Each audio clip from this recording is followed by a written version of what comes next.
10, 9, 8, 7, 6, 5, 4, 3, 2, 1.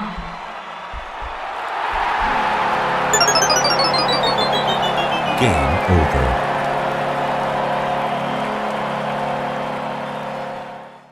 Hello and welcome to Game Over Montreal. I mean, hey, it's kind of the usual, but not really.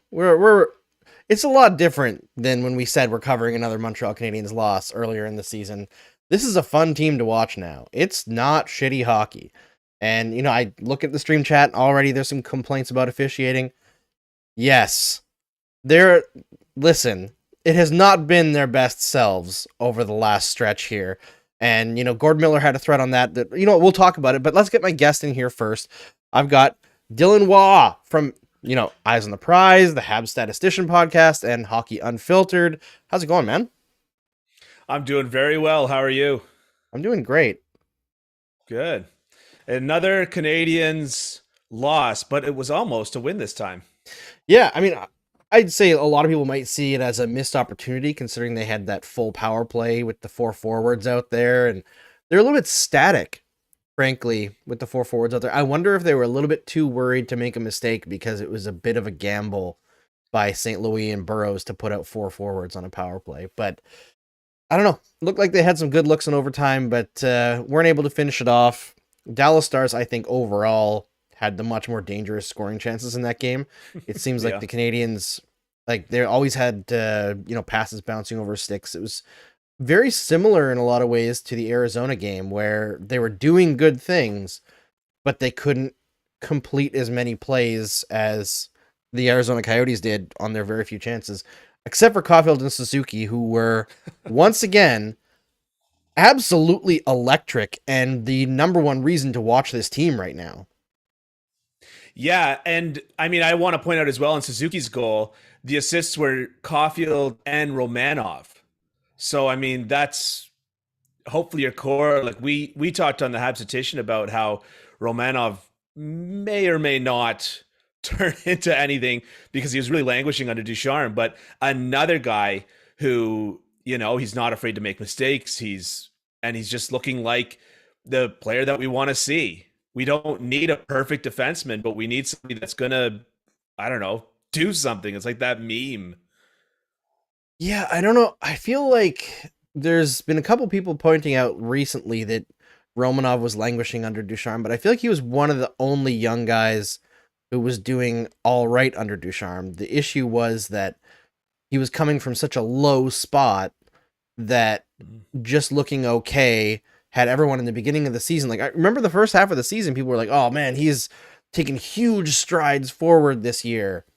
But I'm not sure he actually did. He just got a lot of playing time and wasn't terrible. Like a lot of other players were terrible. And I don't know if he's actually been that much better under St. Louis. I think he's one of the few players who hasn't improved that much. Although I do think he had a pretty decent game. The thing about Romanov that bothers me is, yes, he's extremely good at hitting. He's a decent skater. But every time he has the puck and he's presented with two options, he, as a matter of routine, will go with the worst option. You have the puck at the offensive blue line. There's an open passing lane. Nobody blocking it. A guy's there ready to one-time it. And Romanov's like, I'm going to shoot this into the guy's shin pads.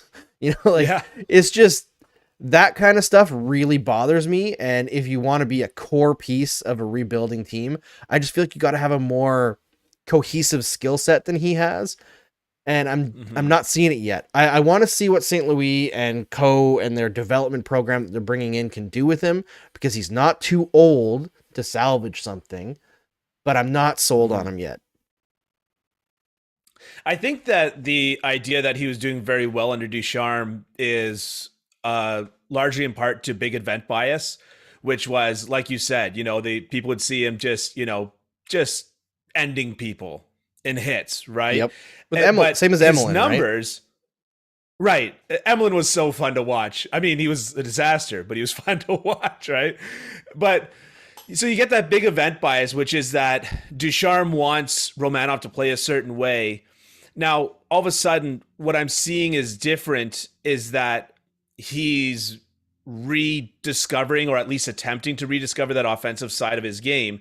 Now, to your point, you're right. He makes terrible decisions offensively, but the fact that he's willing to get in there and mix it up again, to me, suggests that he can hopefully learn to make better decisions offensively. I just think that, like, the offensive side of his game was essentially, I hate being that guy that's like, angry at Ducharme. Like, I don't think that he deserves a lot of the hate that he gets, but I do think that that side of his game was stunted under Ducharme. And I think that, so where we've seen him have 2 years of progression defensively, we have seen 0 years of progression offensively. As a matter of fact, we've seen a lot of regression offensively since he first joined the Montreal Canadiens. And so we have to come at it with that expectation that it's his first day in the NHL trying to do something offensively.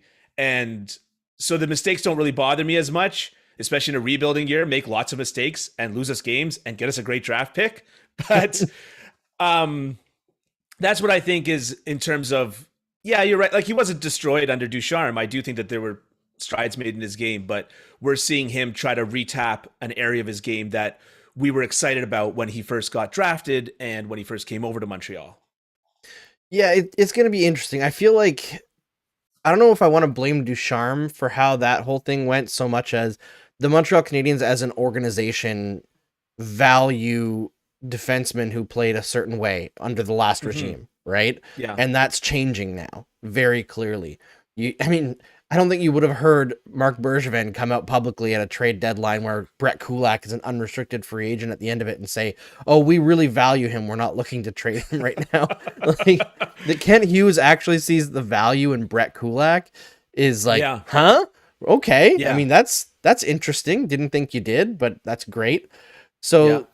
maybe there is something there for Romanov to figure it out. And I got some shit in the comments here saying I'm pronouncing it incorrectly. I know. I struggle with pronouncing, like, putting the emphasis on the proper spot in Russian names. I always forget.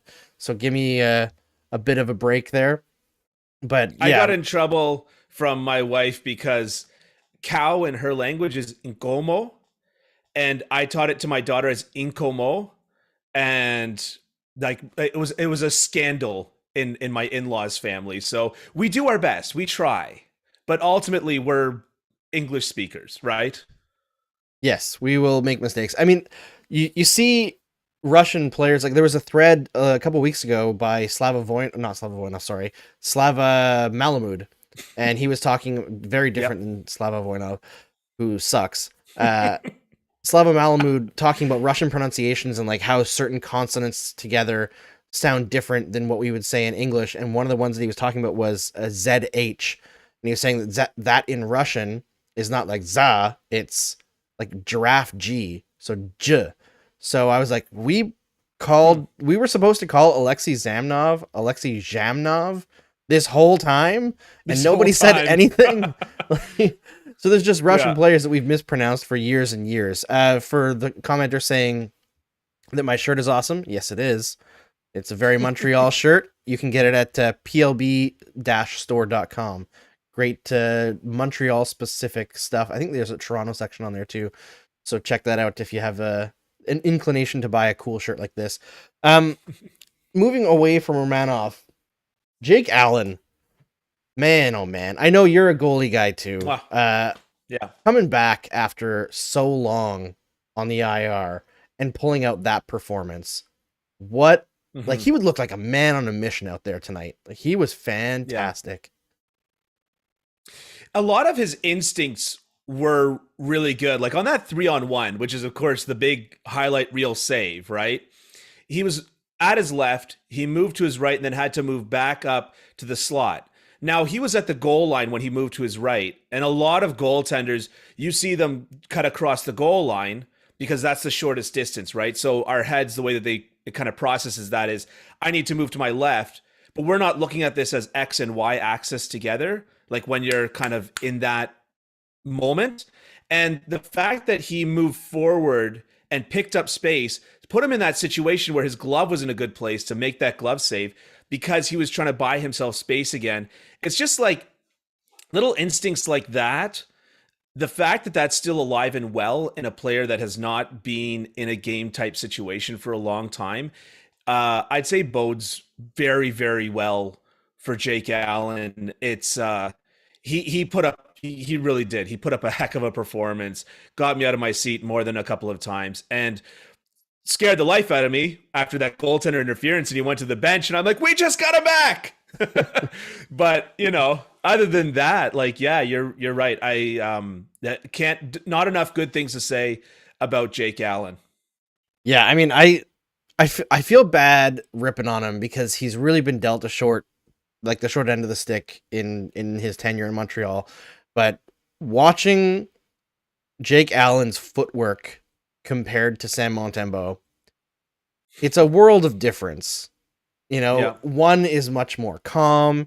And then I think last year, watching Jake Allen compared to Carey Price, Jake Allen looked like kind of spastic half the time. So now I'm thinking, like, if Carey Price plays this season, it's going to look like he's not moving.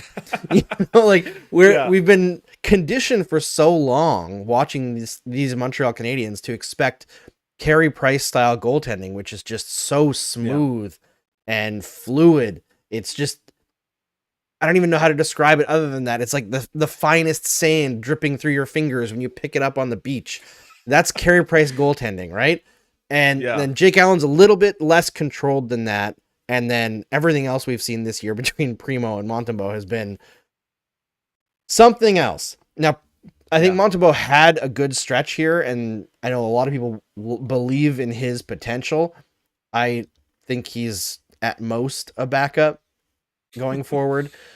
I know that Kent Hughes said that he wasn't interested in trading a goalie, but with Carey Price now practicing a couple days in a row, I do wonder, with the performance that Jake Allen just put out, if they're like, hey, Toronto. We know, well, actually, maybe not Toronto because they're, high on Colgren right now, but Edmonton, Vegas, this is a guy who could fit under your cap.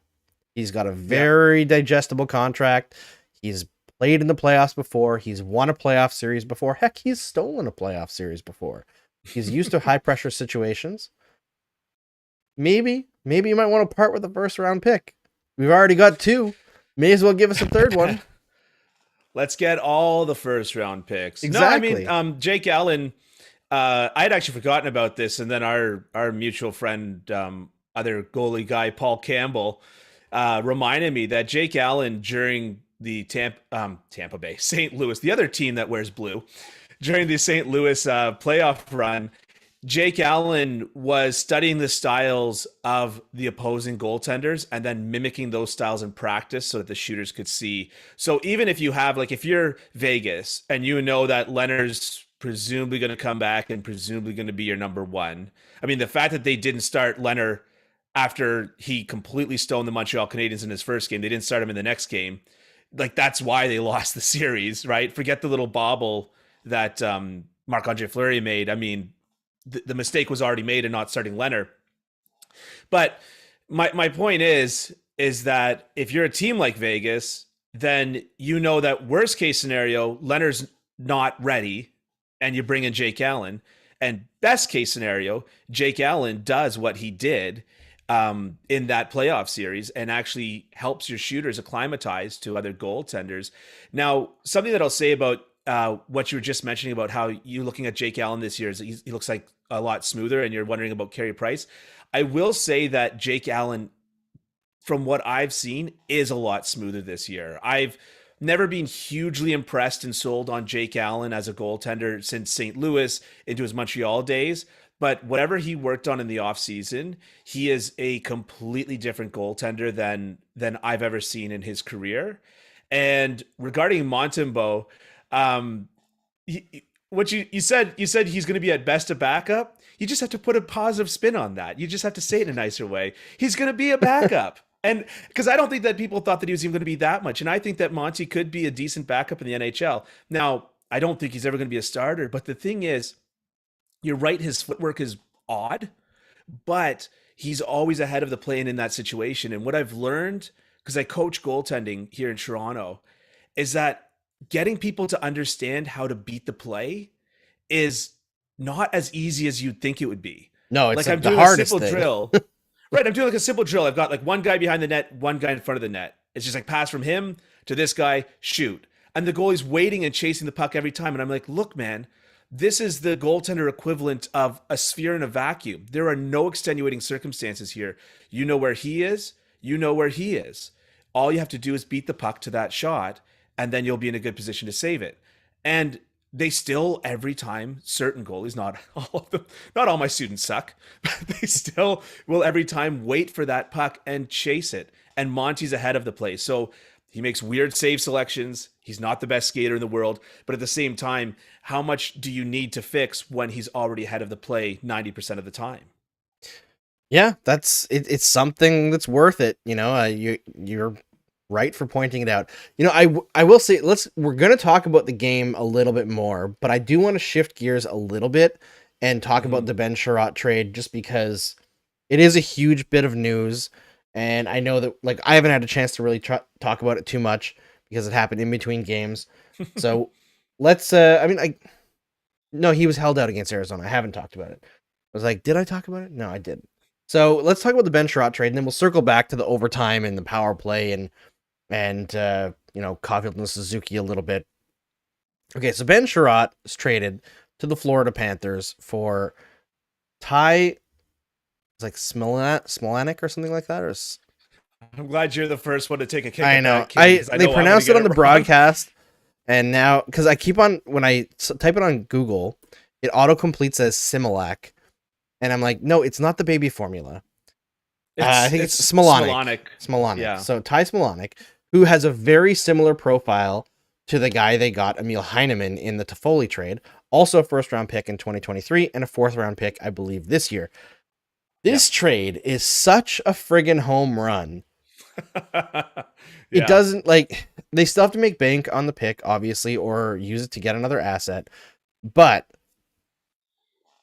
I mean, part of my view of this trade is colored by what I think of Ben Sherratt, but it is unbelievable that they were able to create this much value for Ben Sherratt. Yeah. Yeah, I mean, I completely agree. It's funny because I was pretty underwhelmed from the Toffoli trade. Yeah, so was I. I took a lot of shit for saying it was a little bit underwhelming. Yeah, well, I mean, welcome to Habs world, right? Yeah. So, no, I mean, I love it, but yeah, I was a little bit underwhelmed by the Toffoli trade. So I was kind of like, maybe you do need huge biceps to make trades. I don't know, but this Sherratt trade, this was a slam dunk, and the Heineman, apparently, according to Patrick Bexel, who writes for Eyes on the Prize, and you know quite well. You hired him? No, you didn't hire him. Dumont hired him. Patrick. No, Mark hired Patrick. Yeah, but according to him, Heineman actually has some decent offensive upside. Now this fella, that's part of the trade that we just Ty Smolanic. I'm very sorry. This Ty Smolanic. I was reading an article by Ryan Kennedy for the Hockey News. Just to try to, familiarize myself with him. And NCAA guy, just a solid 200-foot player. Apparently he's got a decent bit of goal-scoring touch, but has mostly played center, is currently on the wing, but it's just because he's a sophomore and all the centers that are ahead of him are much older than him. So, but what I was thinking about with this that I thought was kind of funny is that under the previous general manager, a solid 200-foot two-way guy in the NCAA would have been the centerpiece of the trade. Yeah, this is exactly the kind of guy. So from what I've read, good chance that he makes it to the NHL. Not a good chance that he's much more than a bottom line or a 13th forward guy. But still, an NHL player is valuable.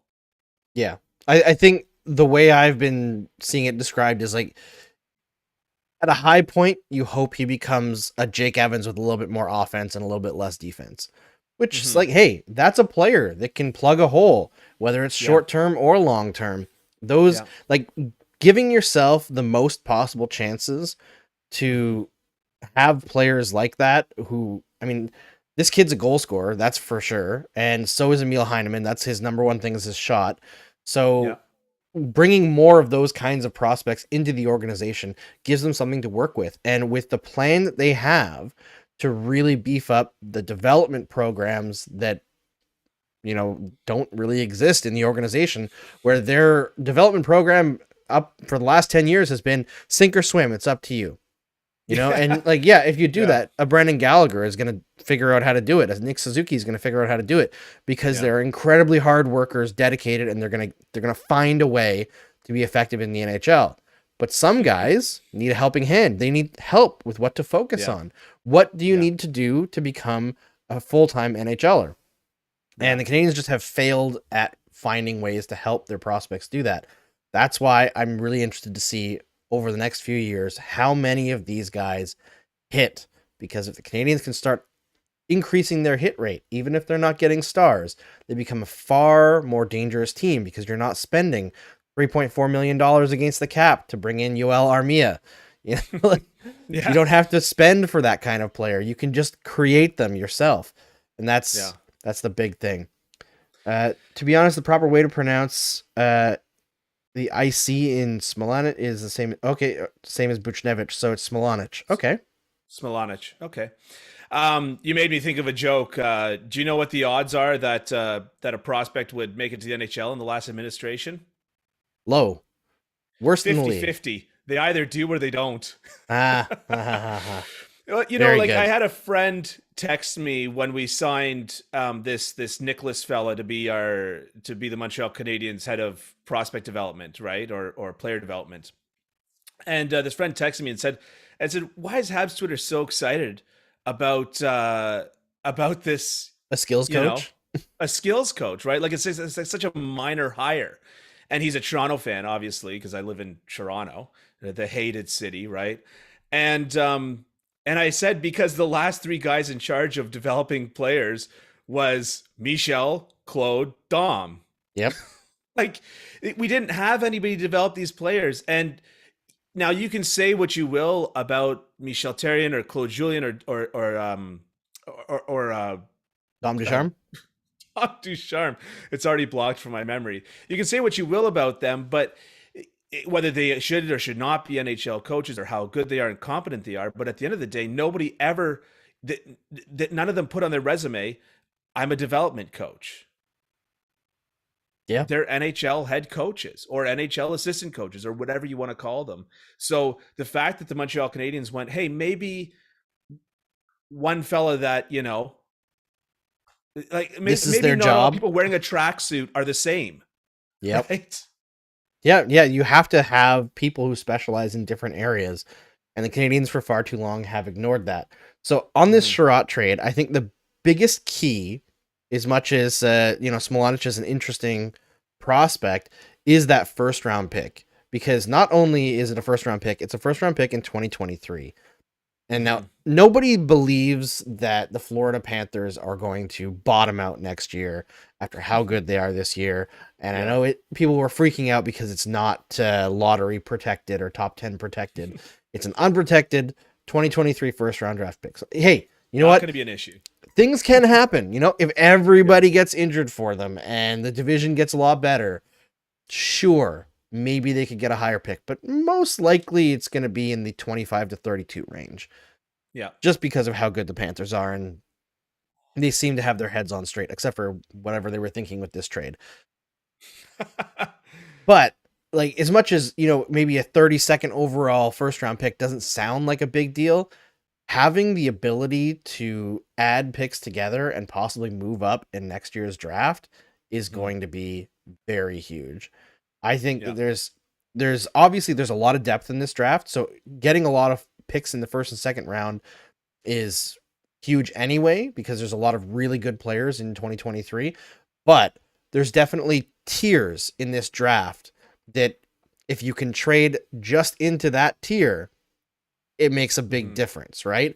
So if they can if they can get a pick inside that top 3 with Michkov or Bedard, that's a huge deal. That's massive, whether it's through their own pick being bad or being able to move up a couple spots. That changes the future of the organization in a massive way. more so than Yeah. anything that could happen in the 2022 draft. And that's why I love this. And I've been saying as soon as Hughes took over and the rebuild was going to be obvious, that every single trade they should be asking for 2023 first round picks. And it's nice to see a general manager for the Montreal Canadiens actually listen to me for once. The last time was when I said draft Arturi Lehkonen. That's right. I remember that one. I think so I was trying to figure out from the Florida Panthers perspective. Now the trade for the Montreal side is obvious. But from the Florida side, it's not even an element to their blue line that they're lacking, right? Because they've got Radko Gudas, who is all the physicality of Ben Sherratt, but also a analytics darling, right? And what I was thinking is that I think that it has more to do for the Florida Panthers. I think it has more to do with them denying that to other teams, not wanting Toronto to get Ben Sherratt, not wanting Tampa to get Ben Sherratt, who will probably that will be the route through the playoffs. And so it's not so much about picking up Ben Sherratt. It's kind of like, you know what I mean? If 50% of it is having Sherratt on your team, the other 50% is having Sherratt not on another on another team. And so that's the only thing that I can think of, the only reason why I can think of, because apparently the Florida Panthers just came in with like a bully offer, as if Ben Sherratt was like a falling down bungalow in Toronto. Offer 50% above asking. Yes. Shut up and take my money. So it's an interesting situation, and I don't know who it was that asked Sherratt about analytics in his like outgoing press conference. I don't know why you would even ask him, because first of all, I don't think it's that important for players to know that much about analytics. It's like it's the people above them that can teach them using what they know about their game.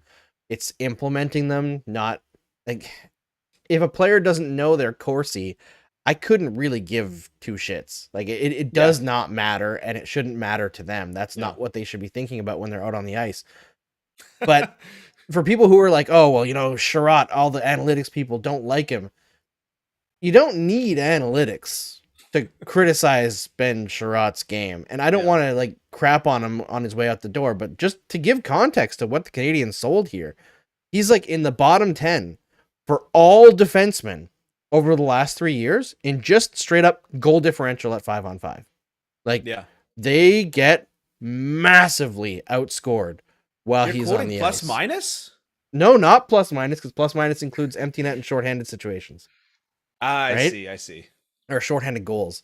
So plus minus has a lot more noise in it than just straight up goal difference. And over a 3-year sample, goal difference actually has something to it, right? No, I just teasing, Yeah, I know. But just for everybody else's clarity, not quite plus minus. But like him and David Savard are both, I believe, in the bottom 6 or 7 in the entire league over the last 3 years.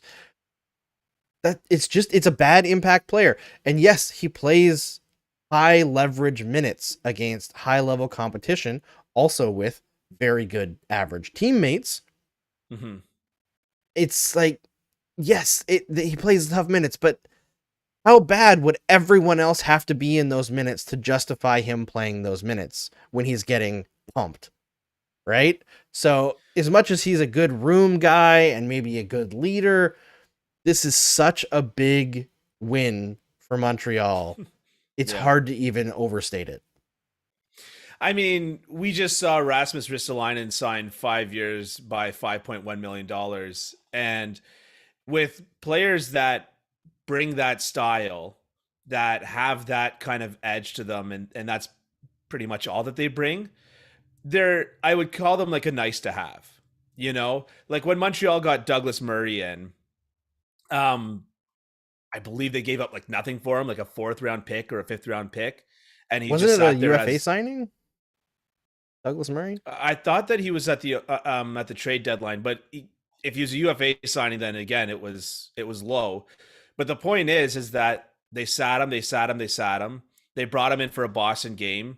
He played 8 minutes, hit everything that moved, and then like that was it. Like and then think about like a guy like Zach Bogosian as well. As long as you're not paying these guys like the Rasmus Ristolainen contract to the point where you can sit them or have them on your bottom pair or use them to their strengths, and you're not saying, I'm sorry, but we're paying you as a top pairing or second pairing defenseman, therefore we have to use you there, then these guys can contribute something to a team. I'm not like all analytics in that sense, but like it's a nice to have if you're building around like Philadelphia giving Ristolainen 5.1 million. Can I say it again? Philadelphia giving Ristolainen 5.1 million. I thought everyone knew he sucked by now, but I guess I was wrong. No, they think he's great because he's played the whole season with Travis Sanheim, and apparently they might be looking to trade Travis Sanheim, who's been carrying Ristolainen the whole time. I will say I disagree about the Douglas Murray thing because he's literally the worst player I've ever watched. Like, I know he had his time in San Jose where he was actually really good, but when Montreal got him, that's easy with the really good. He was the biggest sink I've ever seen on a team. It was unbelievable. Like, I remember that series against Boston. The Canadiens came in, dominated the first 2 games, threw Douglas Murray in for no reason, and the Bruins had something like 80% of the scoring chances in that game. And it just destroyed everything. And they lost that game on a Douglas Murray ignoring the puck, trying to go for a hit play, I believe in overtime. Mm-hmm. So I'm not going to go there with Douglas Murray being a nice to have. Maybe at the peak of his career, but not when he was on the Penguins and not when he was on the Canadiens. But the point is that they didn't give him much. No, I mean, that is the point. So there was no expectation for it, right? So even if you say, okay, look, Douglas Murray can't play, and you just sit him as your 7th defenseman, then you didn't give up anything for him. So it doesn't really matter. So you're saying that getting Ben Sherratt and expecting him to be a 7th defenseman for the Florida Panthers for a first-round pick and the deepest draft we've had in years is a bad choice? I'm saying that it might not be a good one. Watch, he's going to score the series-winning goal for the Panthers in the first round and break their, Jesus, like 30-year almost first-round victory. They haven't gone out of the first round since 96 when they went to the Cup final on a Cinderella run. Yeah. I find that wild. But at the same time, it makes sense to a certain extent because they're probably over that time they've been the poorest franchise in the league. So, it's not like Toronto where they've had all the money in the world and haven't been able to make it work. Not to give a pot shot at Toronto, but also to give a pot shot at Toronto. Let's get back to the game a little bit. Cole Caulfield and Nick Suzuki are unbelievably entertaining right now. And I know that this run that they're on isn't going to last forever at this rate that they're scoring at. Yeah. But every Canadiens fan should be watching these games right now. And that is not something that you can say about most teams in the standings where they are. Yeah. Cole Caulfield, since February 1st, when Martin St. Louis took over, has got 4.02 points per 60, which puts him ahead of Matt Zuccarello. This is in all situations. Jordan Kyrou, Kevin Fiala, Jesper Bratt, Nathan McKinnon, Kirill Kaprizov, Sidney Crosby, Kyle Connor, Jonathan Marchessault, Mark Stone. Well, Mark Stone's been injured actually for a lot of this time. But still, that's actually a rate, so it's still even that impressive. But, like, I mean, that was a good list, no? Yep, it was a pretty good list. I mean, just looking at, like, a general thing like goals above replacement, at the time when Ducharme was fired, Cole Caulfield was actually dead last on the Canadiens in goals above replacement. Now, he had started to turn the corner. Mm-hmm. And part of that goals above replacement calculation is like production, right? Yeah. It matters that he wasn't getting production. Since then, and this isn't just since then splits. This is including the whole season in what it's been 15 games now or 16 games? 16 games. So 16 games on top of the 30 that he had already played. He's now up to, let's see, 1, 2, 3, 4, 5, 6, 7, 8th in goals above replacement on the team from last. Wow. And Suzuki's up from being in and around the middle to first. He actually passed Artturi Lehkonen recently. So do you remember watching the two of them at the beginning of the season when they started on the same line? It looked like they couldn't find each other. They had no chemistry whatsoever. Yeah. Now it's like they're the Sedin twins. It's it's really awesome to watch them. And more than anything, like, I remember where I was during that Ottawa Senators game when the Montreal Canadiens came back from, was it 4-0 or something like that, to win the game in the third. And it stands, it holds some sort of a fringe record of, like, the most goals in that time to win a game. Anyways, whatever it was. The point was, I remember where I was, and that was leading up to their run to the conference final.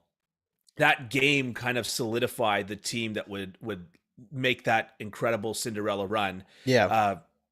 And there was a sense with that team that anything could happen. And there has not been that sense with the Montreal Canadiens until now, where I'm watching this game. Even the other night, it took me until the third period when they were down like 5-2 or whatever, when I went, okay, maybe they're not going to win it. Like, you know what I mean? Like, there's just a sense, there's like 4-2 and you're kind of like, maybe. Yeah, they don't, unlikely, but maybe. they don't give up. They push games to overtime. Yeah. It's been such a change from an opponent scores one goal, like they score the first goal a couple minutes in, and you're like, oh, this game's over, which has been the whole season, right? Yeah. It's nuts. And as much as the Caulfield goal was great, because not only did he create the situation on the power play where he knocked the Dallas Stars player basically off balance so that he lost an edge, and then put the puck up to the point, then found Suzuki and got into the passing lane and did the one-timer goal. We don't talk enough about Caulfield's playmaking ability and the way that he's been hounding on turnovers. Like, the Nick Suzuki goal, absolutely brilliant move by Suzuki to beat Ottinger, who was great tonight, by the way. Almost as good as Allen was. But the Caulfield play to intercept that puck along the boards when 9 out of 10 players, maybe more, would be backing off into the neutral zone. Like, oh, well, they've got a clean zone exit here. They've got too much space. He's there picking that pass off, just sneaking in with his little hobbit body. And then he makes the pass to find Suzuki, who just instinctually knows that Caulfield's going to get that puck and gets into a shooting position. It's crazy how well they've become this simpatico duo after just being lost at the beginning of the year. I can't get over how different it is. Yeah. One does not simply sneak into the boards to pick up a loose puck. Unless you're Bilbo Baggins. Or Cole Caulfield. You said hobbit body, so it just, kind of got the old wheels turning in the old noggin there. But it makes sense that they call him Bilbo Baggins, because it's like he's got the friggin' ring and he disappears and then shows up on the boards and steals the puck. Like, his ability to lose himself in coverage, it just wasn't there at the beginning of the year. And now nobody can track him. I mean, to relate this to another player that's been a little bit interesting on the Montreal Canadiens, like when Laurent Dauphin first got his chance with this team, you could tell that he had NHL hands, he had NHL shot, and of course he's got NHL size. He's a big, tough to deal with fella, but man, just did not think the game on any kind of level. Backhand passes to nobody, pinches like Mike where Hoffman. there was just nothing. You're right, but at least Mike Hoffman puts up the goals, right? Yes. And speaking of a nice to have, right, as opposed to who you want to build around, but that's a different story. But my point is that we're seeing Laurent Dauphin all of a sudden start to understand the game better. Now, I don't think that he's necessarily going to become, even necessarily a bottom line center, but we're seeing him understand the game better, and we're seeing him not make those stupid mistakes anymore. And that seems to be the same thing with Cole Caulfield. Just a lot of guys are just starting to understand this game so much better and understand what they can do. And they're thinking outside the box, and they're just, to your point, right? Think about, I think it was in today's press conference, Brett Kulak said something to the extent of, I'm not afraid to make mistakes anymore.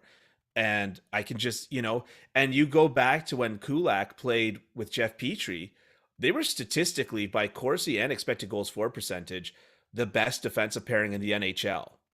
And You heard that right, in the NHL, right? Now, say what you want about eye test and analytics, but then the next year they brought in Sherratt to replace Kulak, and the year after that they brought it with Jeff Petrie, and the year after that they brought in Edmondson to replace Kulak with Jeff Petrie. Now, Edmondson and Petrie is a pretty decent pair. I'm not necessarily complaining, but my point is that all of a sudden, a player with upside like Kulak is being rewarded for that upside and not punished for the mistakes. Yep.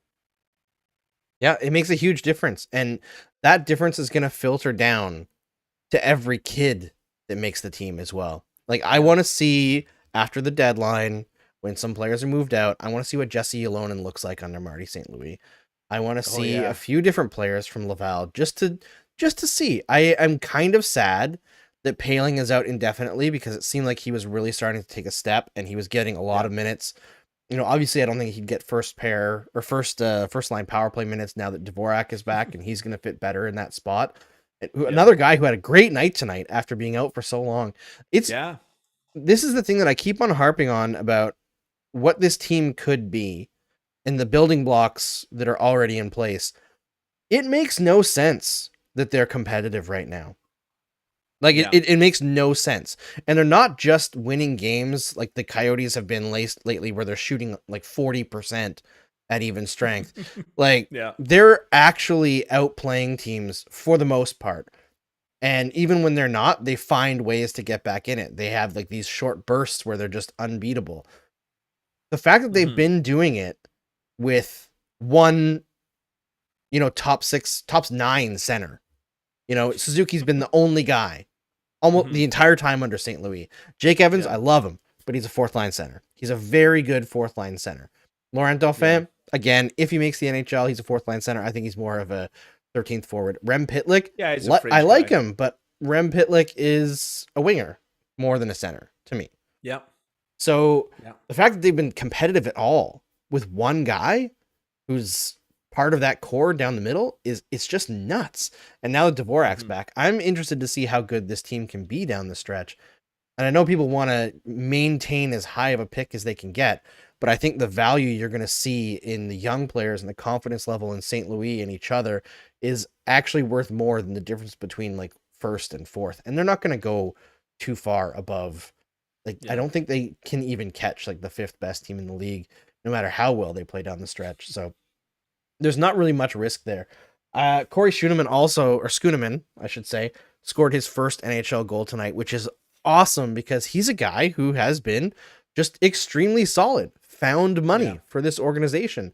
Nobody really expected him to be much heading into this season. He played great with Laval, and every time he's got a chance in Montreal, he's just quiet, efficient, makes the right decision all the time. He's kind of the opposite of Romanov, right? He's just always makes the right decision, but isn't flashy.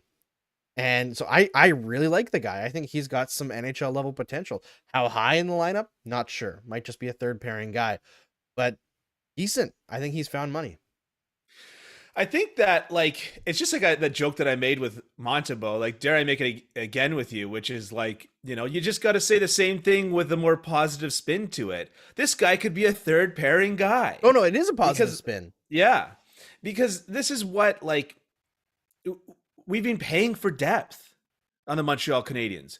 We've been paying for depth, and that's a huge problem. Successful teams are not paying $3 million to a 4th line guy.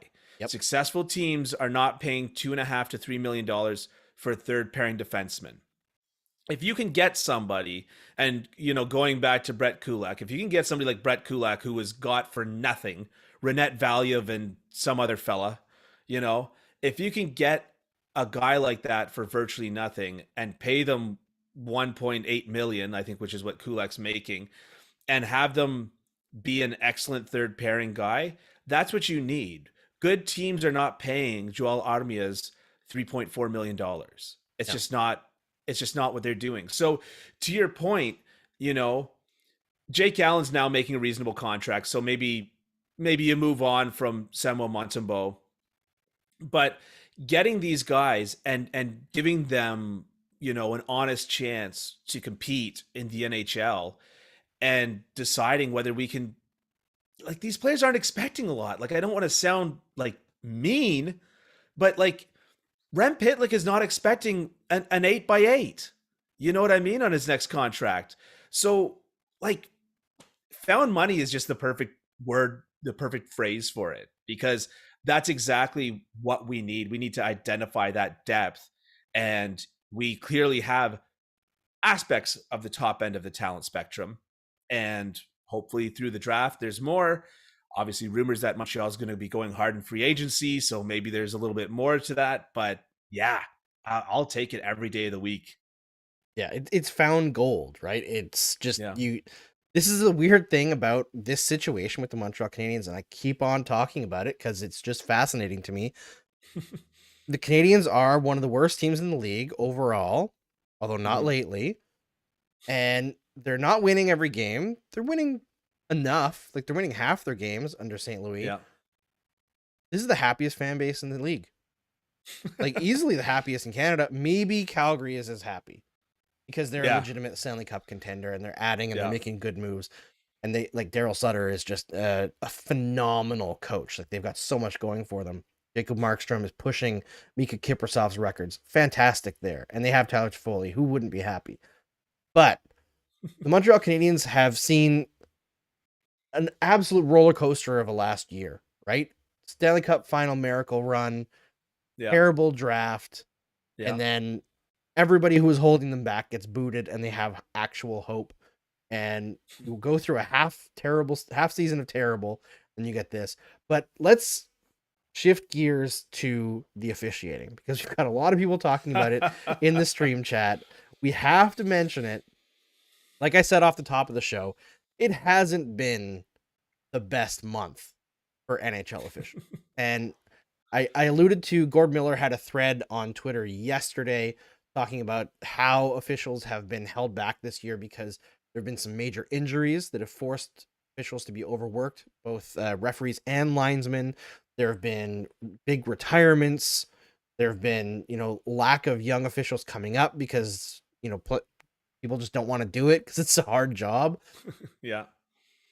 But that accepted, friggin' terrible job. Like, it's really embarrassing how bad it is, and it's hard to watch, and the NHL needs to find some solutions. Yeah. The missed call, the cross-check in front of the net on, I believe, Dauphin in the third period, and then calling Armia for goaltender interference when the goalie has the puck behind the net. The goalie interference is for in the crease. You're actually allowed to play on the goaltender behind the net. If you're going to call it tripping, right? Because it was a kind of slew like knock foot. Knees, right? Yeah. I wouldn't call that a slew foot, because a slew foot includes like motion backwards from the shoulder, right? That's just a battle where knees got knocked. I think to me, that's incidental contact, but if you want to call it, fine, if that's the standard. But the goal in overtime, Jake Allen's pissed.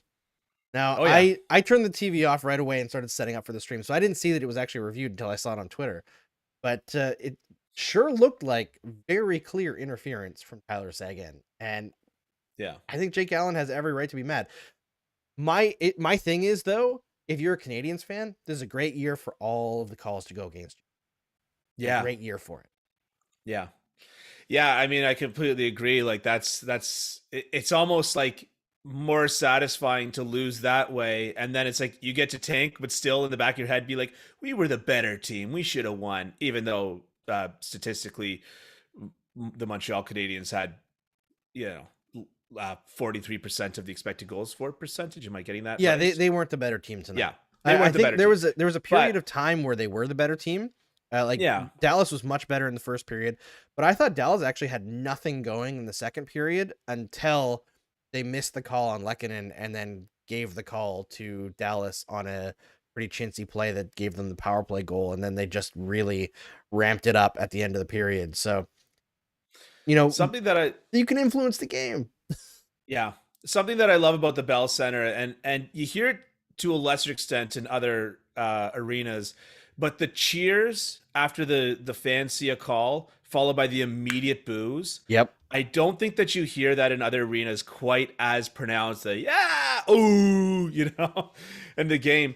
But I think like one of the funniest things that I remember reading is a tweet. I think it was Ken Campbell tweeted it and said, if Gary Bettman is saying that our officials are the best in the world in any sport, then it stands to reason that they're being told to call the game this way.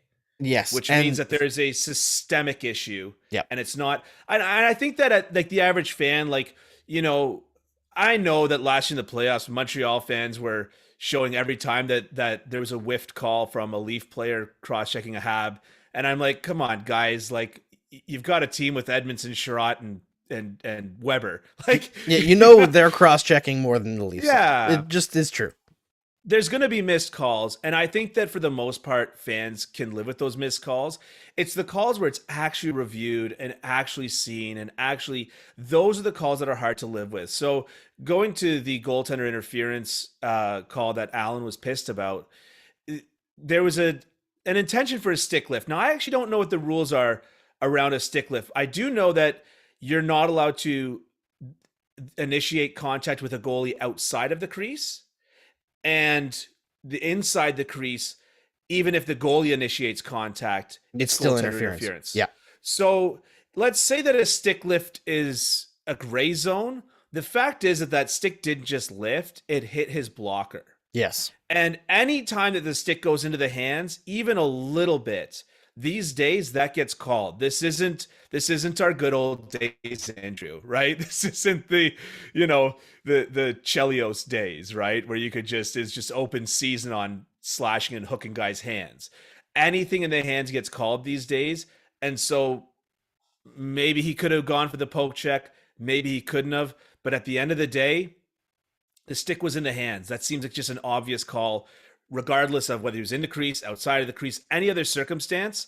It's just a stick in the hands. It's just obvious. Yeah, and it's weird to let that go considering the other calls that they made in the game. Right. And I mean, we could say that about literally every game, and every team can say it because it's so inconsistent, but that's kind of the issue, right? If everybody feels like their team is getting screwed, yeah, clearly you're missing enough that there's reason to believe that. And I think this is one of the things where, like, I'm not a bettor per se, but the whole betting moving into hockey right now, I think is going to push the league to start to call the rule book a little bit more correctly, or establish some more black and white situations, because everything that the NHL does is they want to build in as much gray zone as they possibly can so that they never have to take accountability for anything. And I just don't think that's going to fly once there's a lot of money on the line every single night. And that starts to be from like powerful people who can push back. Hopefully that's one of the weird positives that we get out of this whole situation, but it just needs to change. And the thing that I posted when like Gord Miller posted how tough the referees are having it right now, and I have all the sympathy in the world for them. To me, it's not the referees that are at fault. It's the league's directives and the lack of support for referees. I think there needs to be, at the very least, one off-ice official for every single game, whether it's retired officials or people trained for that specific position. The referees can have buds in their ears where they can speak to them. It's not like it's the 1960s. We have the technology to do we can a friggin' earpiece. It's not that hard. So I don't understand why we don't go there outside of the NHL not doing anything progressive ever without having their hands forced. It has to happen. The game is too fast. And if it's the officials' egos holding that back, that's a problem too. But I don't think it is. I think most officials want to get the calls right, and they don't want to be made a fool of because they missed a call. Like the whole Chris Weidman thing in Philadelphia, where they called a 5-minute major in order to view the replay, because you can only view the replay if you're calling a 5-minute major, but then they called it a 2-minute minor because it wasn't a major, which is like the whole reason why it has to be a 5-minute major is so that refs don't do that. So you have refs manipulating the rule book in order to get the right call because it was such an egregious miss that they couldn't let it go. If we're twisting things that much just to get the right call, just give them some support.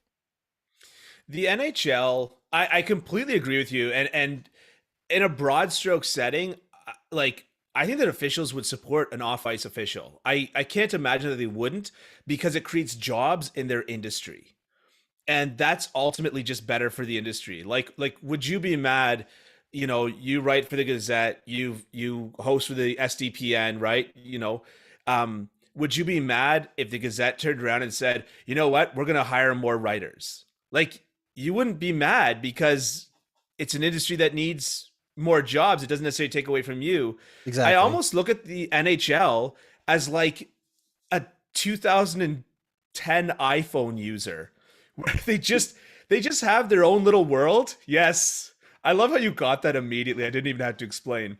For those that don't like the nerd jokes, it's like they just have their own little world, and they don't understand that there are things that are as good, sometimes better, sometimes worse out there. They're like, iPhone has the best camera. And it's like, well, hold on a second. It did have the best camera, but we're not comparing it to BlackBerry anymore, right? Yeah. It's we've now got the whatever, the Nexus, right? It's out.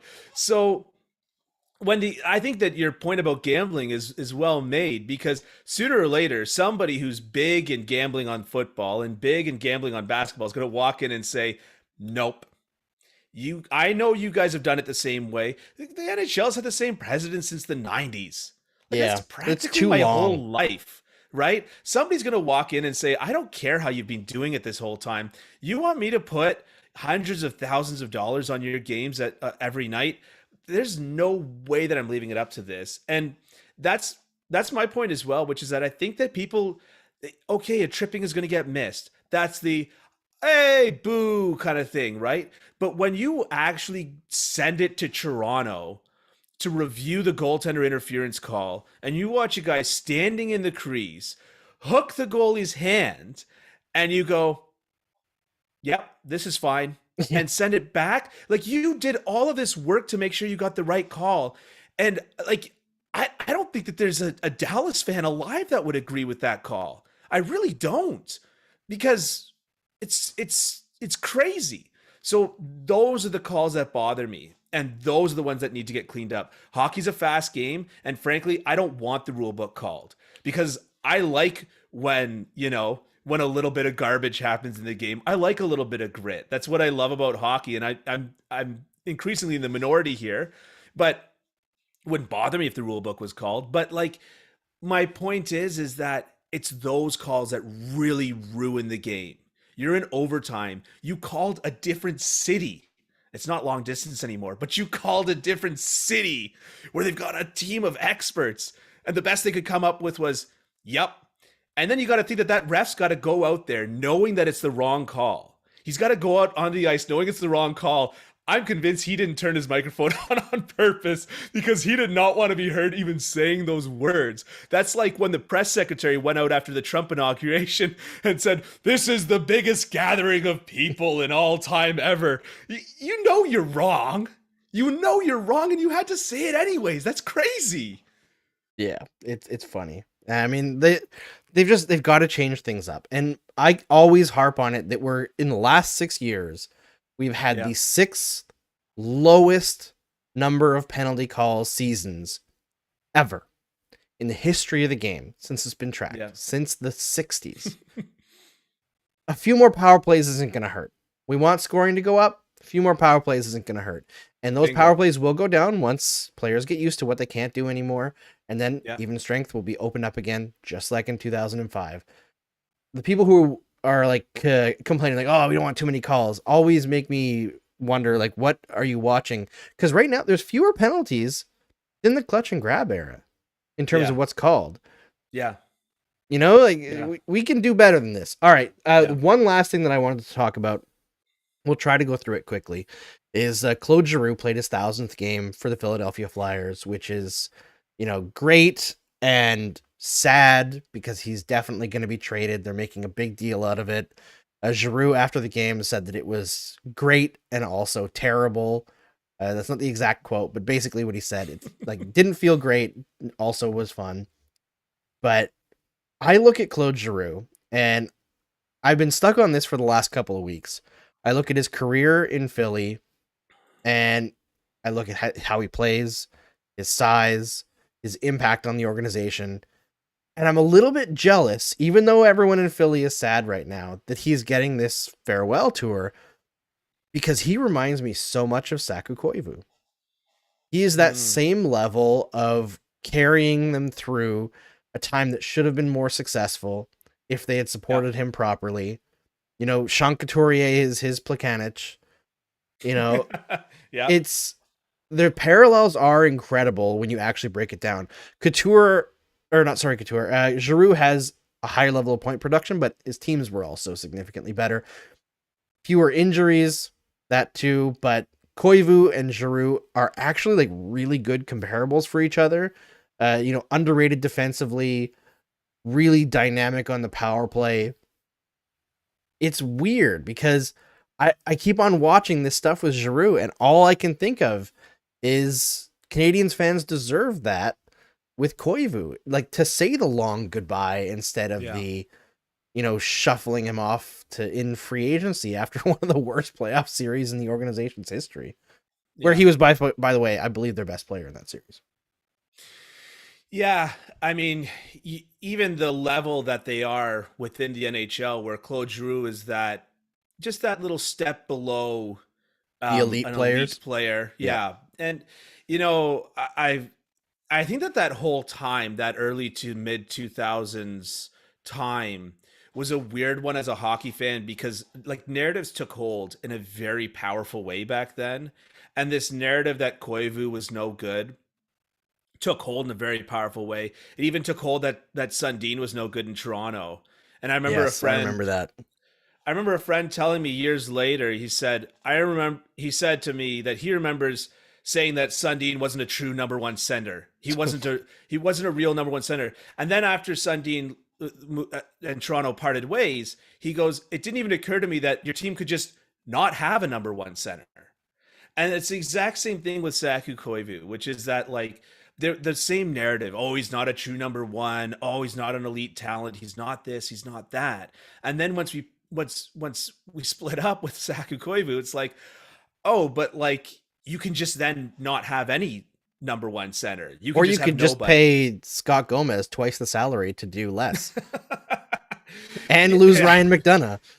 Right. Exactly. And so I think that the hindsight has left a lot of has created a lot of redemption. And I just think that it's an unfortunate fact of the times when you look at like I want to say it was Kobe Bryant kind of had a farewell season in the NBA.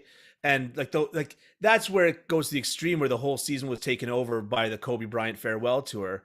But it's just a different time now, and there's a lot more of like, first of all, we can see every game, we can watch every game, whereas back then you couldn't watch every game on TV, right?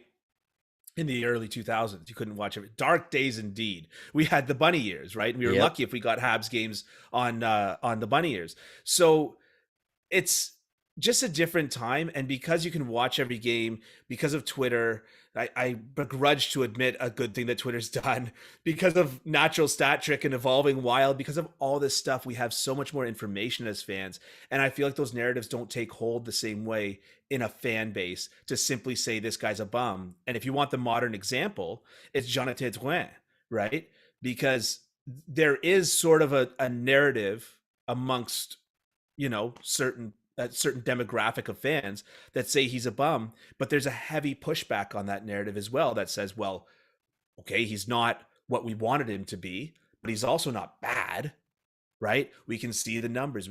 We're watching every game. There's now a discussion, as opposed to simply just we opened up the newspaper that morning and said, oh, okay, so I guess he does suck. Yeah.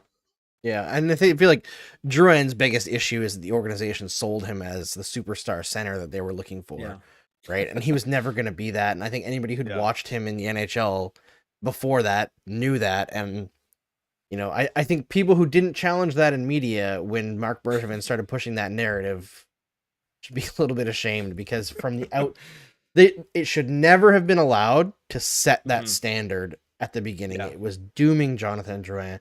And again, another player that I would like to see under St. Louis and see what he can do.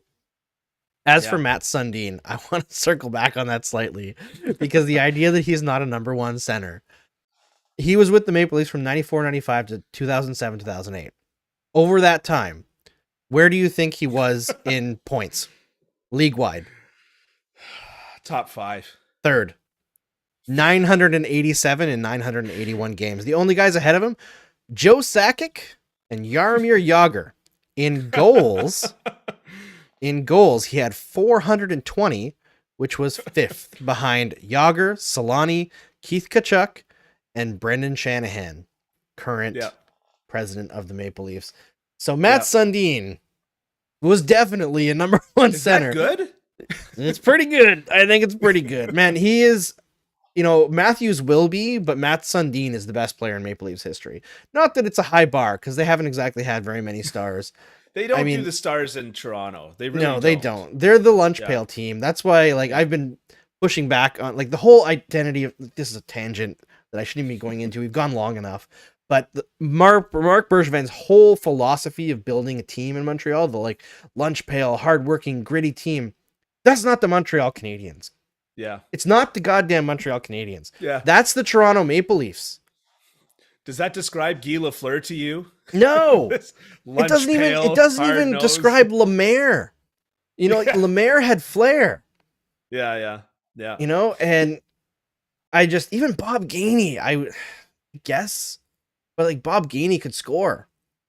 I've got a long brown leather duster jacket because I saw a picture of Serge Savard wearing one. And so I was like, that's a great jacket and I got to get it. But it's a fancy kind of, when I wear it, I kind of get a little made fun of by the hockey fans here in Toronto. But that's the point, is that even going back then, they had flair, they had style, right? You look at any Google search, the big 3 image search, and you'll find them wearing out their clothes. I mean, just look at Robinson's fro. That was legendary. And the mustache. You're not going to fail to recognize that. But before we go too far into Canadiens history, let's wrap it up here, because I think we've gone long enough. I've taken enough of your time. We've both got young children to tend to in the morning. So before we close it out here, Dylan, tell everybody where to find your work. Well, it's never work when it's as fun as this, Andrew. True. But you can find my Habs podcast is the Habs-Statistician podcast, HABS-Statistician. You can find, I do a more general NHL show with Ken Campbell called Hockey Unfiltered. There might be some big news dropping on that show soon. Ooh. And of course, you can follow my writing at habseyesontheprize.com. This is, if you're following Andrew, you probably know habseyesontheprize.com.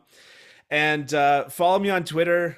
I say a lot of stuff sarcastically that I expect people to take as jokes, that they don't necessarily realize that I just am sarcastic. I'm a millennial. I'm sorry. Okay. And that's _ Dylan Waugh. Dylan spelt like Bob and Waugh is spelt like Evelyn. And All right. Thanks for tuning in. Thanks everybody for joining us on this show tonight. It's been a hell of a season. We've got 21 games left. At this rate, can Cole Caulfield pass Michael Bunting in goals and destroy any semblance of stupid Leafs fans pretending he's the Calder Trophy winner when Moritz Seider and Lucas Raymond exist and aren't 74 years old? Yes, he can. And he's going to do it in the next couple of weeks. Maybe. We'll see. All right. We'll talk to you on Saturday. I've got another good show lined up for you. The Canadiens are taking on the Senators for the first time this season. That's weird that it's taken this long after playing them, I think, 10 times last year. So it'll be a fun one. 2 bad teams. Again, this has been a weird part of the schedule. Everyone's non-playoff teams. But I guess Dallas is in it now. But anyway,